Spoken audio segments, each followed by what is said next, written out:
I was an intern in what's called the West Wing. We like to joke that it's the better of the West Wings in America. What is the West Wing? It's a lot. We're basically all over the aquarium. I'm up and downstairs all day. So we're the Shark and Ray touch tank, Science of Sharks downstairs, jellies on the 4th floor, live foods on the 5th floor, BPAC on the 1st floor, shorebirds on the 3rd floor, which is my favorite, and a whole lot of other random things in between, like 5th floor jellies and something with lobsters up there. I've never worked with them. The general theme of my internship was see one, do one, teach one. Day one, I shadowed a volunteer named Richard, which was really good, and so I learned a lot.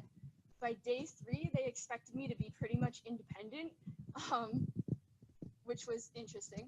I've never been trained that fast. And then day 6, I was given a new volunteer and basically told, okay, here's a volunteer. She has to be independent by the time you're done with your internship. Go forth. So that was pretty much what it was. It was see something and learn it on my own, do it, and then turn around and teach it to Rachel, my volunteer. Go forth and conquer is what I keep telling Rachel. So working with Rachel was actually really different. This is my first internship. I've had a lot of paid positions in the past. I'm a little young for all my paid positions, so all the interns and volunteers I've had have been way older than me, which makes things a little awkward when I'm teaching someone who's 10 years older than me. So it's kind of nice that we're similar in age. We get to talk about schooling and stuff like that a lot. We're both meant to be autonomous, which is actually one of the things I love about this internship, that I'm not following someone around. I'm actually working on my own. A lot of the interns and volunteers I've trained in the past are always supposed to be in contact and under direct supervision. So teaching her how to be autonomous while learning to be autonomous myself has been really good. And we get along really well. One of the biggest challenges we had was learning to delegate. So that is the West Wing checklist. Basically, you come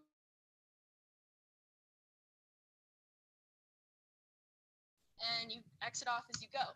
So working with Rachel, I learned how to delegate, which was interesting. As you can see on here, we have Rachel's stuff in purple and my stuff in green. Sharing space, the West Wing is kind of tight, and we're sharing it with a whole lot of aquarists plus 2 interns running around, sometimes 3.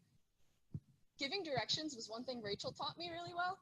I'm awful at it. I'm kind of like, you go forward, you turn that way, and then you kind of go straight and you go through the doors. And she's like, you go through the glass doors, you turn left at the penguins, you go down past the Blue Planet Action Center, you go out the extra doors to get to the marine mammals, which I was not good at before I came here. Crisis control, we had a lot of plumbing issues. For the sake of time, I'm going to skip that. And then it was a lot of plumbing issues. And then questions, which were interesting. Some of the most popular questions. Where are the real sharks? No, the real sharks. Like the big ones. And then, this version of it. You have eggs. You have baby sharks. For reference, that's a full-grown coral cat shark. Where are the adults? I don't know how we get from a coral cat to a great white shark. Someone needs to explain that to me. So I could explain to you why we can't keep them in captivity. I could send them to Science of Sharks, depending. A lot of times, if I had someone who was impatient or if it was a small child, I would tell them to go see the bonnet heads. It was just easier. The best question I ever got was from a little 4-year-old girl. Her grandmother was not pleased with this. What does an elevator do? Now, I doubt anyone knows this, but my background is engineering, so that's what an elevator does. I will not explain it to you, but I have had to program one to make it work at a 2-scale model. Shark training was probably my favorite thing. We work in ETT, the touch tank, with the zebra bullhead sharks on target training, and the brown-banded bamboo sharks with target training, and then we also do hammock training. So target training, we take a colored square or circle, we put it in the water, and they have to come up and boop it with their nose, essentially, and they get food. Hammock training seems to be a little more difficult for them. We put this hammock into the water, and they are supposed to swim into it. Some of them are really good at it, like 2 and 3 are probably the ones in this hammock, if I had to guess. Some of them are not so good. We have one named 7, they're all known by number, who basically comes over, puts her nose in it, gets her food, and then goes far, far, far away, and will not come back. I've actually gotten to see this in action. Our female zebra bullhead currently has an eye issue going on, so the vets come down every Sunday to give her eye drops. So she goes in the hammock, we lift her up, they give her her drops, which I think is really cool.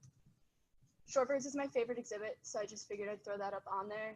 And then that's my references because I was taught to do references. I did not put them in MLA format. I apologize.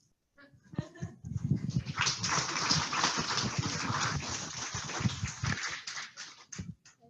next? Wants to come up first? Hi.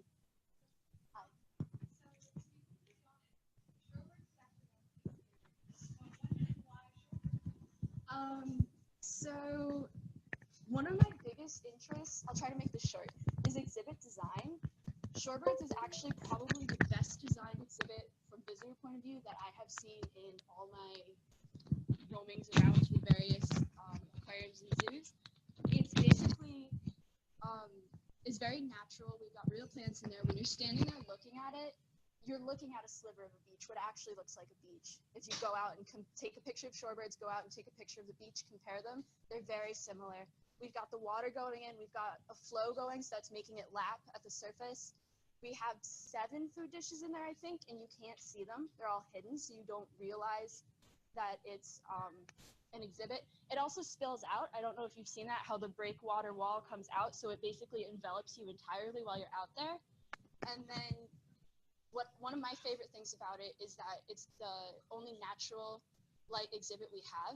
So depending on the time of day and the time of year and the weather, you're going to see something different every time, which just makes it mimic nature even more and gives our birds a lot more of a natural feel to exhibit their natural behaviors. I've written about it a lot, trust me.